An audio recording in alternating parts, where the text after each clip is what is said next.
Quels sont les enjeux derrière le numérique ? Dans le cadre du projet européen VPN, Vivier de projets numériques, nous nous sommes posé la question et en avons identifié 5, dont le sujet de cette vidéo, le numérique éco-responsable. Pour commencer notre réflexion, nous sommes allés poser la question à des gens dans la rue. C'est quoi pour vous le numérique éco-responsable ? Le numérique, tout ce qui est multimédia, donc ce qui est recyclage de matériel.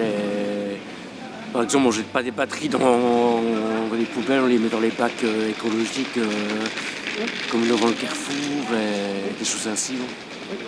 Notamment, par exemple, je pense à un programme qui a été développé en collaboration avec Greenpeace pour contrôler des drones dans les océans qui nettoient, attrapent le plastique, dépolluent l'eau.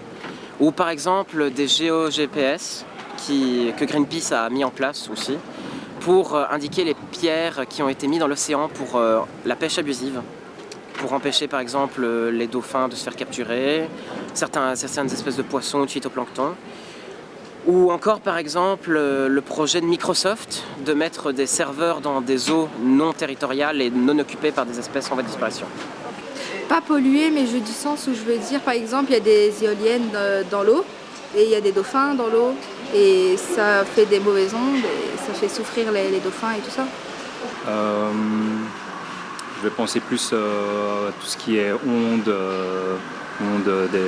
des objets électroniques du style smartphone, etc. Pour moi, il n'y a pas de numérique éco-responsable, tout simplement. Parce que le numérique, il est fait pour que la personne consomme. Et à chaque fois, on est sur Internet, c'est pour consommer. En fait, le numérique éco-responsable, ça existe. C'est une démarche qui vise à réduire l'impact environnemental du numérique.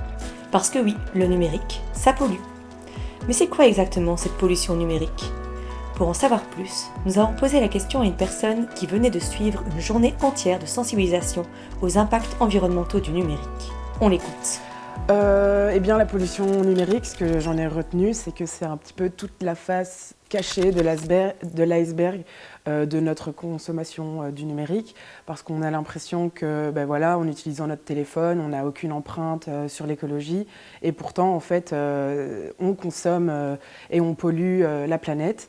Alors oui, évidemment, lors de l'extraction des matières premières pour fabriquer les appareils électroniques.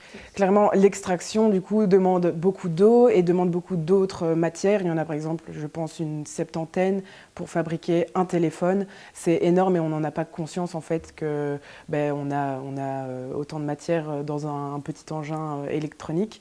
Et donc, en fait, toutes ces matières polluent parce qu'aller les chercher, ça demande des ressources, ça demande d'aller chercher à des endroits précis. Et donc, voilà. Une des choses que je peux mettre aussi en place, moi, à mon échelle, c'est d'aller acheter des objets électroniques en reconditionné, opter plutôt pour une seconde vie plutôt que d'aller acheter un appareil neuf. On a aussi demandé à Morane, une des animatrices de cette journée de sensibilisation, pourquoi ça lui semble important d'aborder cette question de l'impact environnemental du numérique. C'est encore une thématique qui est très peu abordée. Et c'est surtout encore un sujet assez méconnu de la part du public, que ce soit les jeunes et même en fait les adultes et les plus jeunes. On a souvent peu conscience de l'impact qu'a le numérique sur l'environnement et voilà.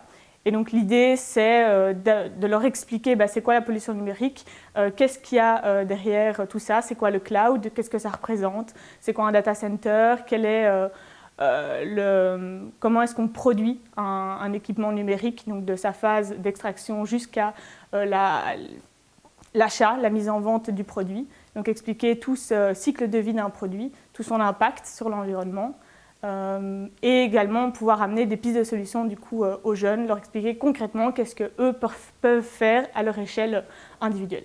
Sur le cycle de production, donc le moment où on produit, en tout cas on émet le plus de CO2, c'est évidemment dans la phase d'extraction des matières premières. Et là, il va y avoir une grande consommation d'eau, une pollution des sols. Il va également y avoir une atteinte à la biodiversité. Donc tout ça va avoir un impact sur l'environnement.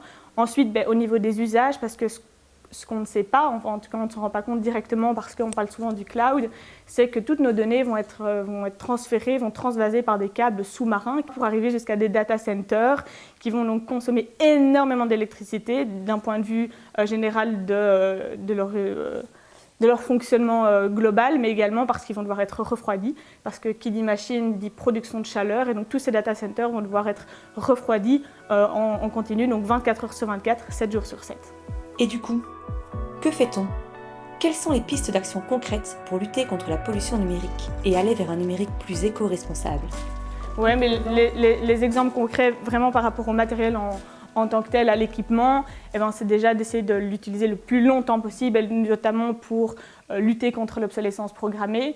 Une fois évidemment que le matériel devient inutilisable, l'envoyer en réparation, au recyclage, et alors là, privilégier le reconditionner si on veut par exemple se refournir un autre appareil.